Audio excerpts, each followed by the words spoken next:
what is a pityrianer test?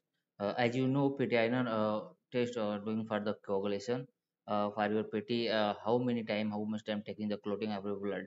So we will define the what is the pityrianer test. The pityrianer test help out the blood is clotting normally, and it also check to see if a medicine that prevent blood clot to working the way it should. Other names.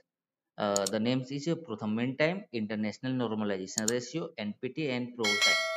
तो as you know कि जो जो पिटेना test होता है वो normally हम इसलिए करते हैं कि आपके ब्लड के अंदर जो क्लॉटिंग है वो कितने टाइम पे हो रहा है, और हम ये देखते हैं कि कोई ऐसा मेडिसिन है जिसकी सहायता से आपके क्लोटिंग फैक्टर को चेंज किया जा सकता है, या मेडिसिन की सहायता पड़ेगी आपके ब्लड को क्लोट करने के लिए कि नहीं। इस टेस्ट का जो अलग अलग नाम होता है उसको हम थ्रोम्बिन टाइम से भी नाम से जानते हैं, इंटरनेशनल नॉर्मलाइजेशन रेशियो के नाम से जानते हैं, या पीटी के नाम से जानते हैं, या कुछ लोग उसको प्रो टाइम बोलते हैं। ठीक, जो इसके हाई पिटाइनर होने के जो सिम्टम्स होते हैं आप उसमें देखोगे, a several headache that difference from post headache, या आप देखो वॉमिटिंग हो रही है जिसमें ब्लड या कुछ किसी तरह के कॉफी ग्राउंड लाइक आपको दिखाई दे रहा है, ये कुछ सिम्टम्स होते हैं। पॉइजनिंग मिरर या वेरी ब्लडी स्टूल अगर आ रहा है तो उस कंडीशन में आपको पिटाइनर का टेस्ट करवा लेना चाहिए। जो पिटाइनर होता है उसके हाई होने के जो कारण होते हैं आप देखोगे, अगर पिटाइनर जो होता है बहुत ज्यादा अगर हाई हो जाता है तो ये आपके ब्लड में जो क्लोटिंग होती है उसको स्लो कर दे रहा है। पिटाइनर का हाई होने का मतलब कि आपका जो ब्लड है वो एक नॉर्मल टाइम पे क्लॉट नहीं हो रहा है, जिसकी वजह से आपका जो पिटाइनर का रेंज है वो बढ़ गया है। और इसमें क्या होता है, हो सकता है कि कहीं पे आपको ब्लीडिंग डिसऑर्डर हो सकता है, कुछ ऐसे कंडीशन हो सकते हैं जो कि आपके ब्लड के वेसल्स पे क्लॉट नहीं हो पा रहा है, या जब आप देखोगे कहीं पे अगर आपको इंजरी अगर हुआ है और उस इंजरी के टाइम पे जो आपकी ब्लीडिंग है बहुत ज़्यादा ब्लीडिंग निकल रही है और वो क्लॉट होने में बहुत ज़्यादा टाइम लग रहा है, तो ये कारण हो सकता है कि आपके जो ब्लड है वह हाई हो रहा है, यानी कि जो पिटाइनर का जो रेंज है उसकी वजह से हाई हो सकता है।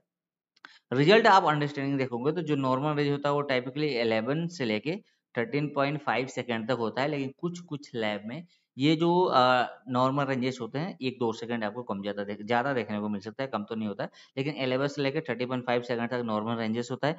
इतने सेकंड में एक नॉर्मल ब्लड क्लॉट हो जाना चाहिए। ठीक, जो आईएनआर है वो 0.8 से 1.1, एक healthy individual non blooding thinning medication लिया हुआ बंदे के लिए ये एक नॉर्मल रेंज होता है, यानी 0.8 से लेके 1.1 नॉर्मल जो आईएनआर का रेशियो होता है ये हो सकता है। जो इसके आईएनआर इवेल्युएशन होगा आप देखोगे, जो हायर इंडिकेटर जो लोअर क्लोटिंग टाइम होता है उसको ये इंडिकेट होता है। होता क्या है कि जो आपको ब्लड होता है बहुत ज़्यादा थिन हो जाता है जो मेडिसिन के द्वारा, जिसमें आप देखोगे लीवर डिसीज हो सकता है, विटामिन के डेफिशिएंसी, ये सारी चीज़ें हो सकती है।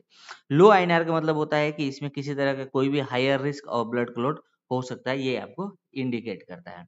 जो इसके फैक्टर आप देखोगे जो पिटाइनल को अफेक्ट करता है, किसी तरह की कोई मेडिसिन जैसे वारफरीन, आप हेपेरिन या अदर कोई एंटीकोगुलेशन के अगर मेडिसिन आप ले रहे हैं तो इसके फैक्टर को इफेक्ट कर देता है।